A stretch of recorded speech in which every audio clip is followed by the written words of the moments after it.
Muy buenas tardes, feliz año a todos. Este es viernes, es el 8 de enero, em, y bienvenidos al informe semanal del movimiento laruchista.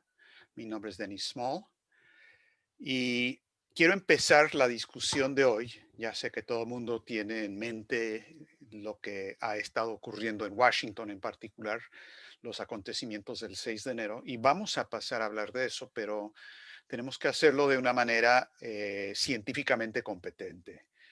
Y por lo tanto, quiero iniciar la discusión leyéndoles una cita, dos párrafos breves, de un documento de Lino LaRouche de hace 20 años, del 11 de febrero del 2001.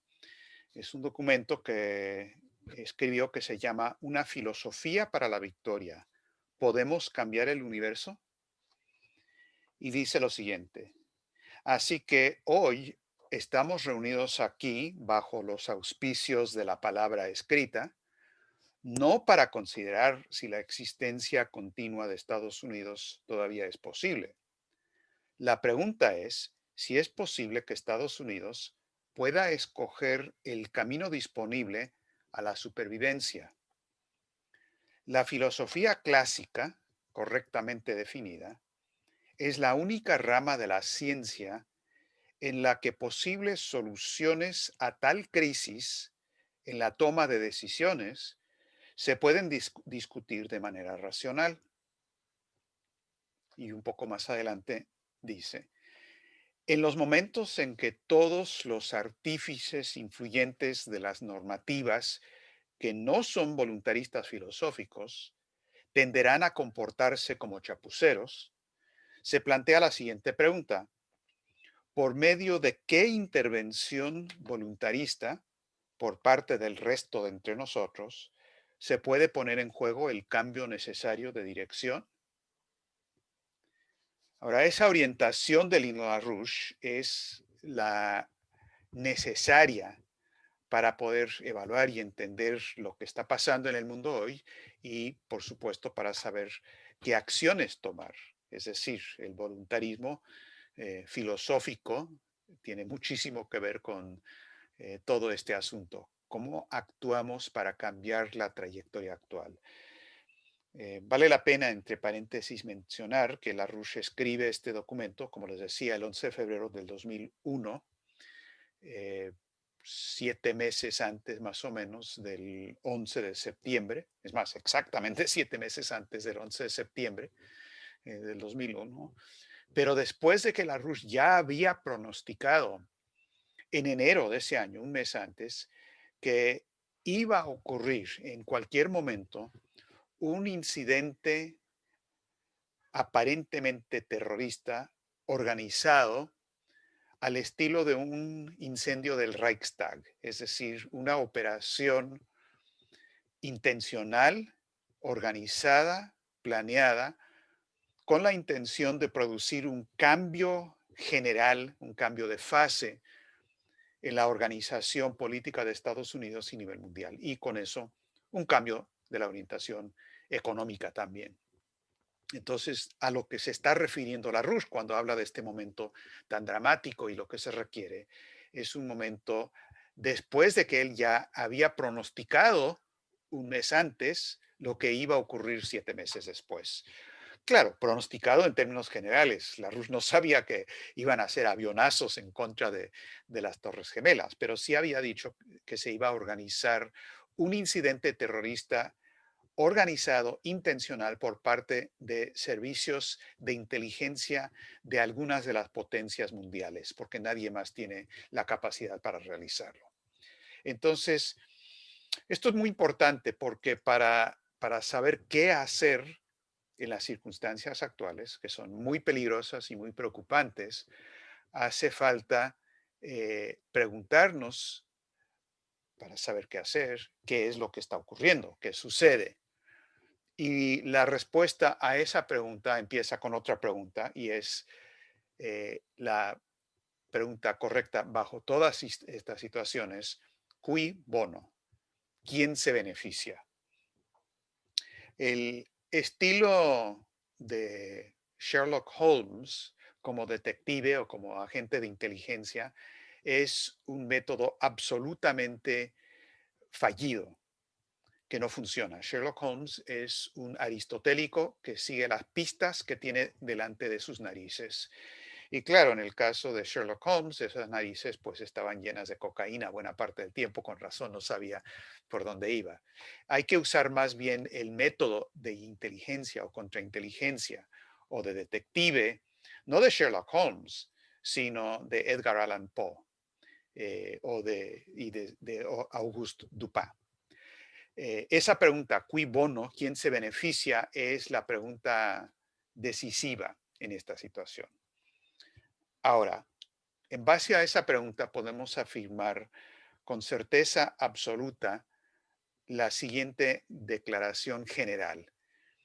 Los detalles se vuelven menos seguros, pero la visión general es absolutamente certera. Muy diferente a la visión aristotélica de que uno tiene que llegar en base a los hechos concretos específicos, los ladrillos de detalles de la percepción sensorial a un concepto general.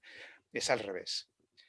Ahora, lo que podemos decir es que lo que acaba de ocurrir es parte de una activación a gran escala de un golpe de Estado en funciones que está avanzando en este momento por parte del Imperio Británico, es decir, de los sectores financieros internacionales centrados en la City de Londres y en Wall Street. Esto es parecido a, como les indicaba antes, lo que pasó el 11 de septiembre, y eso a la vez era algo parecido al incendio de Reichstag, es decir, un incidente armado con la intención de producir un shock psicológico en la población para permitir las acciones por parte de quienes organizaron ese incidente para lograr lo que quieren lograr política y económicamente. Es más, cuando la Rusia estaba pronosticando que algo como el 11 de septiembre iba a ocurrir, él dijo, vamos a tener algo parecido al incendio de Reichstag, que todos sabemos, eso lo organizaron los mismos nazis, echándole la culpa a los comunistas para realizar el golpe que puso a Hitler en el poder. Todo eso, por cierto, bajo instrucciones y control y financiamiento de los británicos con aliados secundarios como Averell Harriman en Estados Unidos y, por supuesto, el abuelo de Bush, Prescott Bush, el abuelo del último presidente Bush, el padre del anterior presidente Bush, Prescott Bush, un nazi, junto con los británicos financiaron a Hitler. Ahora, si se acuerdan, no sé, algunos quizás no se acordarán, pero habrán leído, lo que realmente fue la intención del 11 de septiembre. Claro, producir terrorismo, producir un shock total, justificar una guerra perpetua que no ha parado desde ese momento, que han realizado los Bushes y los Obamas hasta que Trump empezó a tratar de parar todo eso. Pero en particular lo que lograron fue la imposición en Estados Unidos de la ley patriota. Y la evaluación del himno a la Rusia en ese momento fue que casi lograron un golpe de Estado fascista en Estados Unidos. Eso es lo que habían querido lograr. No lo lograron por completo Dick Cheney, Rumsfeld y otros, pero lo lograron en parte con la ley patriota que se ha vuelto, desde ese momento hasta la fecha, se ha vuelto la manera en que han operado para silenciar cualquier oposición, para justificar un estado de vigilancia total en contra de cualquier oposición en el país y justificar un control supranacional en todo sentido de lo que está pasando y imponer sus políticas. Ahora, el caso de lo que pasó con la ley patriota y el 11 de septiembre, como saben o quizás han escuchado lo que hemos dicho sobre eso, eso dependió de dos cosas para que funcionara. Por un lado, una organización terrorista, en este caso el aparato saudí, con todos los pilotos saudíes y demás, controlados desde Londres, entrenados con la participación de la CIA y gente de inteligencia. Esto no fue una cosa organizada por Osama Bin Laden. Además, Osama Bin Laden también fue simplemente un activo controlado por la inteligencia británica y norteamericana. Entonces había ese aparato terrorista, absolutamente. Pero también lo que formó parte de lo que ocurrió el 11 de septiembre fue la parte de la falta de seguridad, es decir, que hubieron bajado el control de seguridad intencionalmente al grado de que se permitió lo que ocurrió.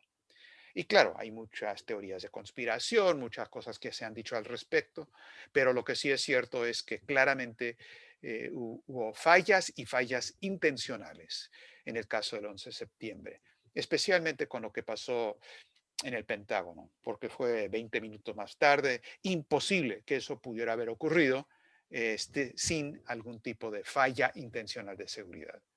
Ahora, esto es lo que ocurrió en este caso también, el 6 de enero. Y vamos a documentar eso. Hay elementos que se están investigando. Esto está bajo investigación todavía, pero por un lado hubo una operación de provocadores totales. Y no pregunten si eran provocadores de la derecha o de la izquierda. Si me preguntan si los provocadores ahí eran de derecha o de izquierda, mi respuesta es sí. Porque, ¿qué diferencia hay entre disque antifa disfrazados de los Proud Boys o de activistas a favor de la esclavitud y los Estados Confederados, o viceversa, gente de QAnon disfrazados de antifa, disfrazados de QAnon? Esto es lo que siempre pasa, la idea de pandilla y contrapandilla.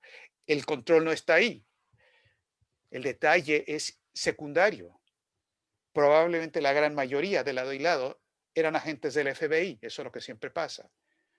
Esta es una tercera fuerza que actuó, una tercera fuerza controlada desde afuera, manipulando los prejuicios, las vulnerabilidades ideológicas de otra gente. Entonces, por un lado, las provocaciones. Claramente esto fue un aparato profesional la que operó.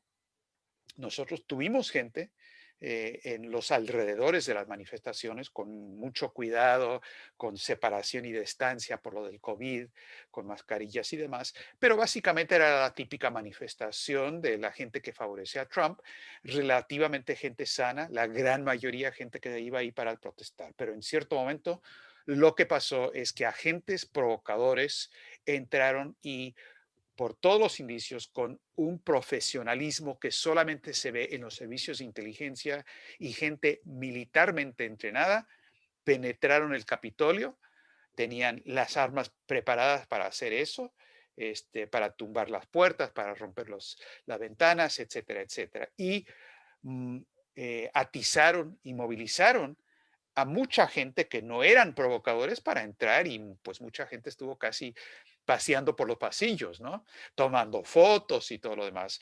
Claro, dentro de un ambiente creado por estos agentes provocadores que tuvieron esa intención de hacer algo que tuviera el impacto de shock psicológico y político en Estados Unidos y en el mundo, que es enorme.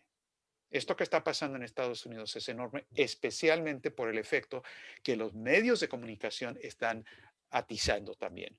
Pero esto es grande, esto no es cualquier cosa. Punto número dos, esto nunca podría haber ocurrido sin alguna participación, ya sea pasiva, de elementos de seguridad. Es decir, no estaban movilizados, no estaban preparados para lo que obviamente era de esperarse. La movilización por parte de la alcaldesa de la ciudad de Washington, Miriam Bowser, fue una movilización de la policía de Washington, que son los primeros responsables, simplemente en términos de control de una manifestación. No iban armados, no habían preparado todo y simplemente no estaban en condiciones para resistir lo que ocurrió. Además, tardó la participación de la Guardia Nacional para llegar. Eso todavía no se sabe todos los detalles de por qué o quién dio esa orden. Hay muchas teorías, pero no llegaron rápido, no llegaron a tiempo. Pero para mí lo más importante aquí es que esto no se preparó y esto es una cuestión absurda de que no se haya preparado. Esto no ocurre. Este es el Capitolio de los Estados Unidos. Es como la Casa Blanca. Es un edificio especialmente bajo estas condiciones donde en todo momento hay una protección absoluta. A lo mejor no es visible, pero hay una protección absoluta. Y como ya lo han comentado muchos policías, ex policías y demás, no pueden entender cómo es que no se había establecido un cerco, un lugar muy aparte del edificio para los manifestantes, para la gente que quería protestar. Y si iba a haber gente violenta, pues ahí, lejos, tras rejas, controlados, sin violar su derecho a la expresión, pero a una distancia. O sea, es impensable que no pudo haber habido protección del Capitolio si es que alguien no hubiera querido eso en algún momento. ¿Fue la derecha? ¿Fue la izquierda? De nuevo, la respuesta es sí, porque hay un interés común de la gente dirigida por los británicos para crear las condiciones para lo que ocurrió. Ahora, ¿cuáles eran los objetivos del incidente y sus secuelas? Tres, principalmente. Primero, parar la discusión y el debate que se estaba realizando en ese momento sobre el fraude electoral, porque ninguna discusión de las pruebas de ese fraude se habían presentado ante cualquier tribunal en Estados Unidos. No crean lo que han leído en los medios. Esto no llegó a tribunales. Llegó a tribunales para que los jueces dijeran, y la Suprema Corte lo dijo, no, esto aquí no lo vamos a tocar porque esto no tiene legitimación activa. Es decir, las partes que están llevando el caso no tienen las condiciones, no reúnen las condiciones necesarias, los requisitos para una legitimación activa de su papel. Entonces, no se han presentado los hechos. Todo esto se ha echado a un lado con leguleyadas. Entonces, esto que estaba ocurriendo en el Congreso de Estados Unidos, por la valentía de muchos congresistas y algunos senadores, porque se requiere una combinación, es por lo menos se estaba creando el debate requerido por ley de 2 horas sobre cada estado donde hay una protesta, por lo menos de un congresista y un senador que no aceptan sin discusión lo que presenta el colegio electoral. Eso estaba ocurriendo y cuando se estaba empezando a hablar del primer caso, que era Arizona, y todo indicaba que se iban a tomar las 2 horas en cada uno de 6 estados, en ese mismo momento, cuando estaba hablando el representante Gosar de Arizona, fue cuando ocurrió esta provocación. Esta fue una coincidencia exquisita, ¿no? Perfecta, porque con eso cerraron la discusión. Hubo la situación realmente peligrosa, hubo todo lo que vieron de la violencia y las cosas que ocurrieron en el Capitolio y no se pudo realizar ese debate. Se reunieron más tarde, pero realmente ya de- a esas alturas y después de la discusión y la falta de medios de comunicación, la atención del país ya había girado del tema del fraude al tema de la provocación que ocurrió y, por supuesto, echándole la culpa por completo a Donald Trump por lo que había ocurrido. Ahora, ese fue el primer objetivo eh, inmediato y lo lograron. Ahora, yo no creo que esa discusión del fraude iba a cambiar el resultado. Ya a estas alturas era necesario, como lo habíamos dicho, patear el tablero de una manera muy diferente como de la que ocurrió. Pero a pesar de eso, hubiera sido muy importante políticamente haber presentado esto. Objetivo número uno, logrado. Pararon el debate sobre el fraude. Número dos, lo que está en juego es tumbar a la presidencia de Donald Trump ya, antes del 20 de enero. Y eso está avanzando bastante rápidamente, como les puedo explicar dentro de un momento. Quieren acabar con Trump y quieren acabar con su movimiento político porque temen lo que podría ocurrir, no lo que ha ocurrido, lo que podría ocurrir. Y eso ya está avanzando muy rápidamente. Y el tercer objetivo, que es lo más importante de todo, es que estos incidentes y lo que ocurrió tiene la intención, y esto es lo que está en camino, de crear las condiciones, como ocurrió con el 11 de septiembre con la Ley Patriota, de lograr el cambio de paradigma total internacional hacia el gran reajuste verde, el reseteo o el reajuste, promovido activamente por eh, Davos, pero especialmente Mark Carney y todos los bancos centrales, todo lo que es Wall Street, todo lo que es la City de Londres. Es decir, una reorganización total del sistema financiero internacional, desapareciendo a los estados nacionales, buenos y malos, como los que toman decisiones, centralización total para garantizar que lo único que se hace con el crédito y con los flujos financieros es mantener la burbuja especulativa y se colapsa y se desploma la economía física en la dirección en que hemos ido, pero a un ritmo acelerado con todo el programa verde ecologista de desindustrialización, despoblación y genocidio maltusiano. Ese es el objetivo de lo que ocurrió el 6 de enero en Washington, D.C. Y nada menos que eso. Y quienes tratan de encontrar otro motivo, otra intención, otros elementos, o se van con la finta de aspectos secundarios de manera que son muy dramáticos quizás con informes y videos y que sale esto en internet, todo eso es para despistar, es para provocar una reacción pornográfica en la mente de la gente de fascinación con detalles, este, pero que no tiene que ver con lo que realmente es lo que pasó. Y esa es la parte verdaderamente grave, porque el enemigo no tiene poder total, tienen un problema muy grande. Por ejemplo, y estos son aspectos del problema que tienen, cada uno forma parte, pero vean el problema general. El problema que tienen es que su sistema se está desplomando y eso no lo van a poder parar. La cuestión es cuál va a ser la reacción. Problema, lo que puso a Trump en el poder es un movimiento populista, anti-establishment, de odio visceral a todo lo que está queriendo imponer el imperio británico. No saben cómo, no saben por qué, no están bien orientados, tienden a reaccionar de una forma inmediatista, pero esto es una explosión, un fermento que no ha desaparecido. La expresión concreta de eso en Estados Unidos, Donald Trump, con todos los errores y problemas que tiene, y ahorita voy a hablar de esos problemas, porque si no, no vamos a poder resolver este asunto. Pero el hecho es que Donald Trump se opuso a la agenda verde, se opuso al reajuste, se opuso a las guerras perpetuas, se opuso a la guerra con Rusia y con China, y por eso lo tenían que tumbar. Golpe anunciado hace 4 años. No nos debe sorprender nada de lo que pasó. Pero una situación paralela, parecida y que nos ayuda a entender lo que pasa en Estados Unidos es lo que está pasando con Brexit.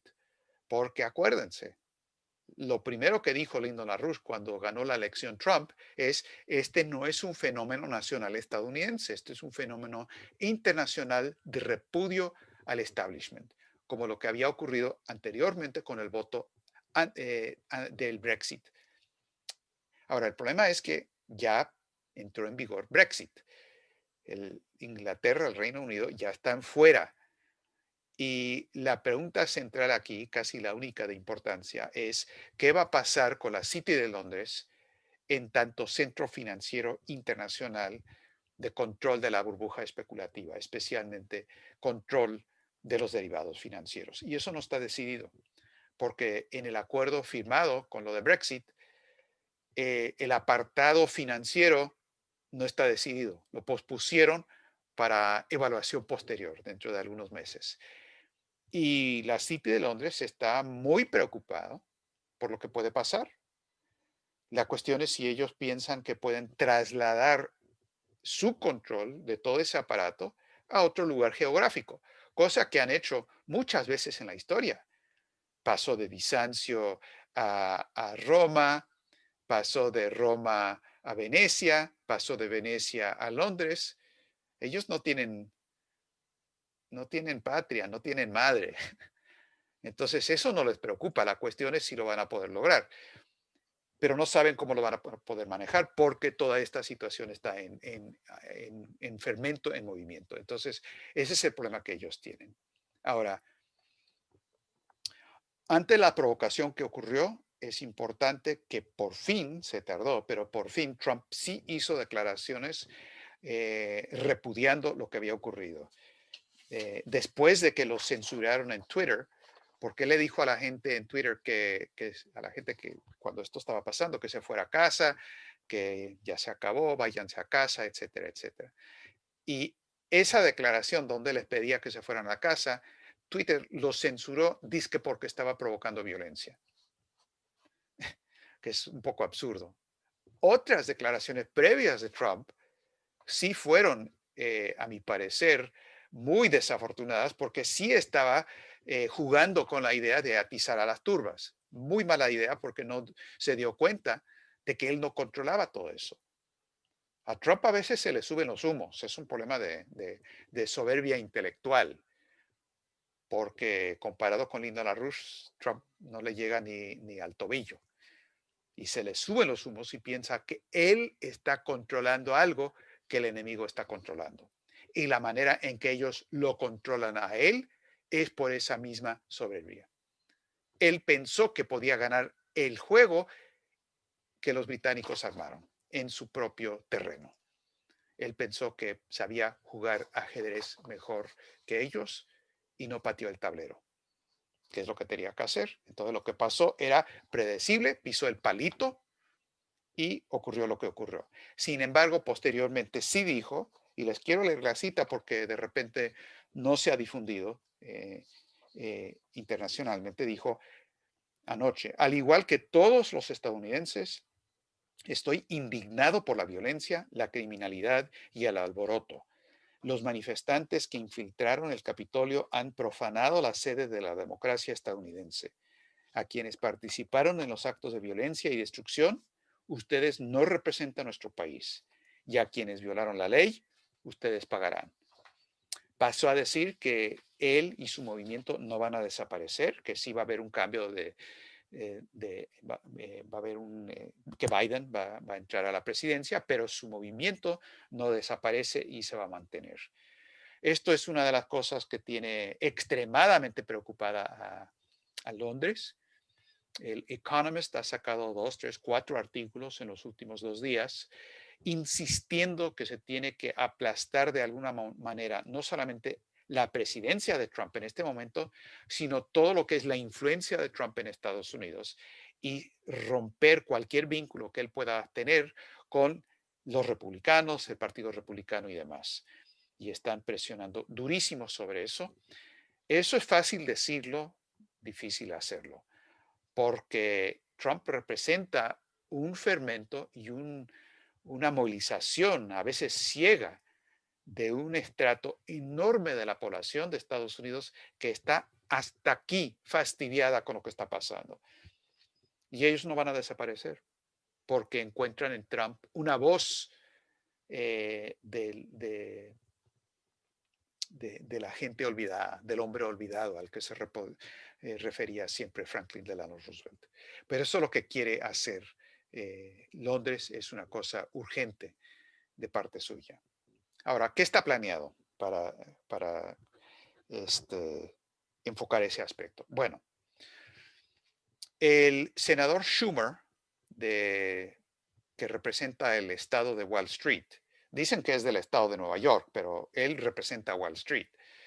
Schumer, demócrata, ahora va a ser el jefe de la mayoría en el Senado porque ganaron los dos senadores, los dos curules para Senado, los demócratas en Georgia.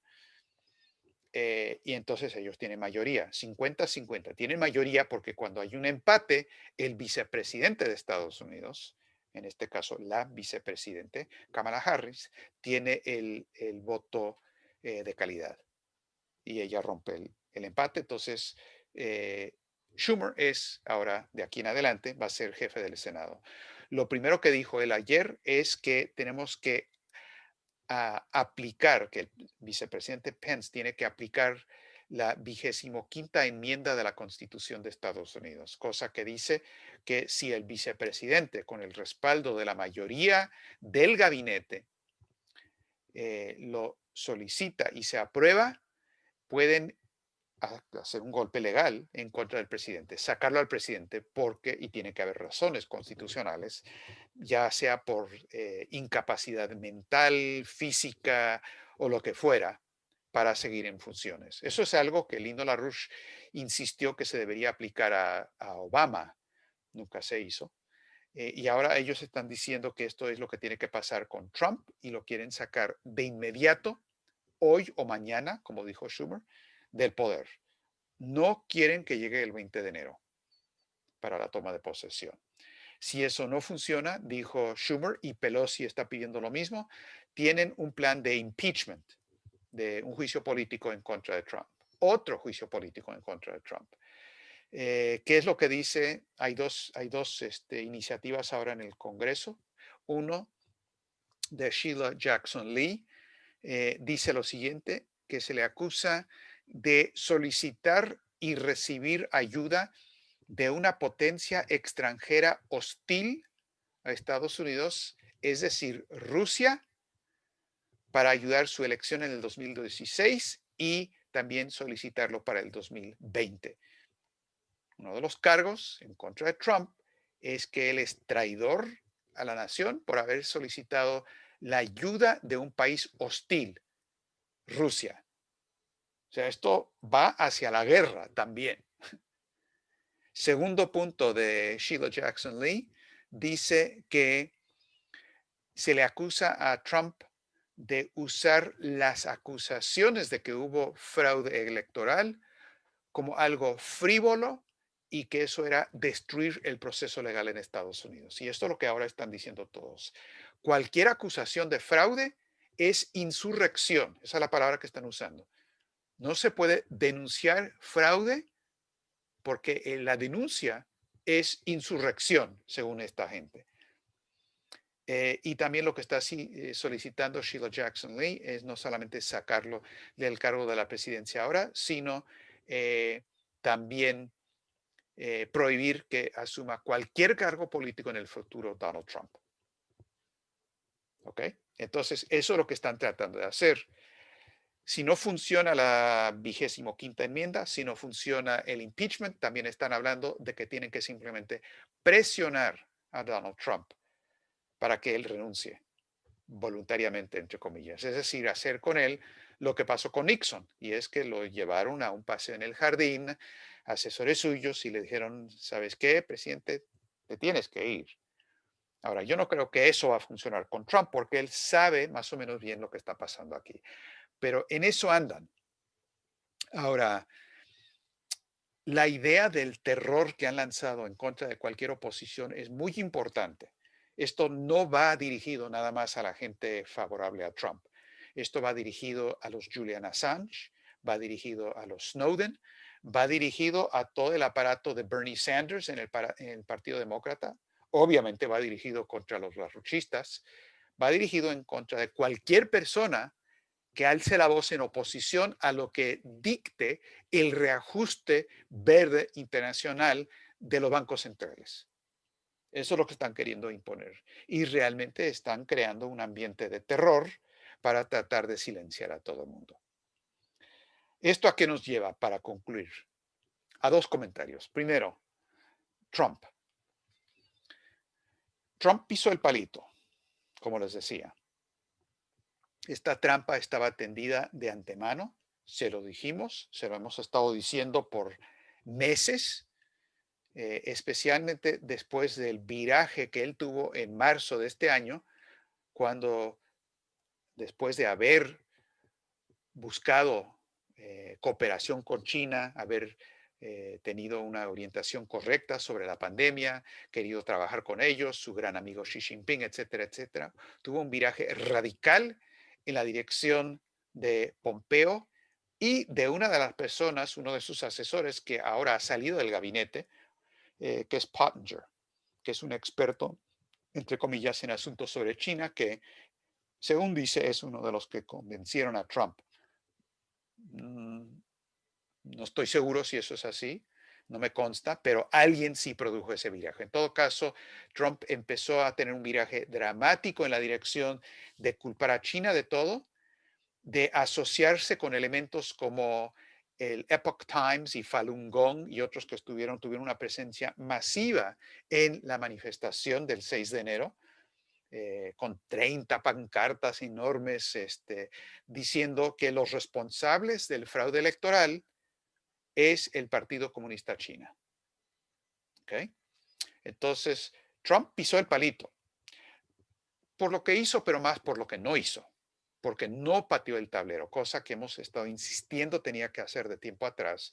Eh, y él, pues por su propia soberbia, en cierto sentido, que también es una de las cualidades positivas que tiene en el sentido de que no da su brazo a torcer, no se rinde ante el establishment, pero empezó a caer en la trampa de manipulación de los mismos británicos de sus propias debilidades. Y cuando pudo patear el tablero, no lo hizo. Ahora sí le queda difícil, pero creo que es muy de notarse, y esto es uno de los factores estratégicos fundamentales, y con esto termino mis comentarios, que el mismo día de lo que pasó el 6 de enero, lo que pasó en el Capitolio, el movimiento de la RUSH, la organización de la RUSH, que acaba de establecer un nuevo organización del movimiento que se llama The LaRouche Organization, la organización LaRouche, en Estados Unidos, que sacó una declaración que habrán visto en la página electrónica nueva de la LaRouche Organization, que se llama ¿Quiénes somos? Además de eso, sacamos una publicidad, un desplegado, un anuncio pagado en el Washington Times de media página el día del 6 de enero, muy visible, que llevaba el encabezado "Alto al fraude, exonerar a Lindo LaRouche", y con fotos de Snowden, Assange, LaRouche y Trump, con lo que Helga LaRouche ha estado diciendo, que Trump tiene que patear el tablero con 2 o 3 propuestas concretas, específicas, para realmente parar este asunto del fraude. Número 1, buscar la reunión urgente del P5, de los 5 miembros permanentes de la ONU, China y Rusia en particular, para plantear soluciones a la pandemia, a la crisis de la economía física y poner a todo este sistema financiero en reorganización por bancarrota. Eso sí que les dolería a los británicos. Y segundo, el tema de la exoneración de la RUSH. No solamente porque es el caso más grave, más injusto de todos los que se han visto, mucho más que Snowden o Assange, que son horrores. Pero el caso de la RUSH es único. Pero no por eso, no por lo que nos hicieron, sino porque solamente la RUSH ha planteado las soluciones requeridas en momentos dramáticos como este. Y si no podemos echar mano de esas soluciones para lo cual se requiere la exoneración de la RUSH, no hay salida. Precisamente porque la RUSH y solamente la RUSH ha planteado, como les decía al principio, una filosofía para la victoria, es decir, entender a fondo y actuar en base en las bases epistemológicas del voluntarismo científico. Y esa es la clave para salir adelante de este momento tan peligroso y no solamente salir adelante, sino derrotar permanentemente al enemigo que ha lanzado todo este operativo.